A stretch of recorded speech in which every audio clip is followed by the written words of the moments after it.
Okay, ഞാൻ തിരിച്ചിരിക്കണം. So ഇവിടെയും use ചെയ്തിട്ടുണ്ട്, നമ്മൾ ഇവിടെയും മുകളിൽ ഇവിടെ യൂസ് ചെയ്തിട്ടുണ്ട്, ഇവിടെയും യൂസ് ചെയ്തിട്ടുണ്ട്. സോ രണ്ടിടത്ത് നമ്മളിവിടെ യൂസർ നെയിം യൂസ് ചെയ്തിട്ടുണ്ട്. അപ്പോൾ നിങ്ങൾക്ക് സംശയം ഉണ്ടാകും ആക്ച്വലി ഈ രണ്ടിടത്ത് യൂസർ നെയിം ഡിഫൈൻ ചെയ്തപ്പോൾ എറർ വരേണ്ടതല്ലേ എന്നുള്ളത്.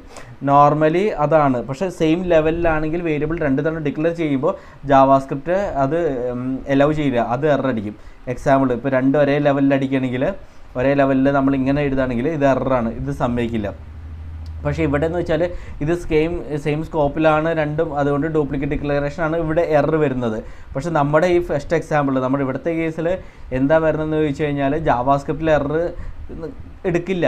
കാരണം എന്ന് വെച്ചാൽ ഇവിടെ ജാവാസ്ക്രിപ്റ്റിന് രണ്ട് സ്കോപ്പാണ്, ഇത് ലോക്കൽ സ്കോപ്പും ഇത് ഗ്ലോബൽ സ്കോപ്പും. ഈവൻ ദോ സെയിം വേരിയബിൾ നെയിമാണ് യൂസ് ചെയ്യുന്നുണ്ടെങ്കിലും ഇതിനെ നമ്മൾ ലോക്കൽ സ്കോപ്പും ഇതിനെ നമ്മൾ ഗ്ലോബൽ സ്കോപ്പും എന്നാണ് പറയുന്നത്.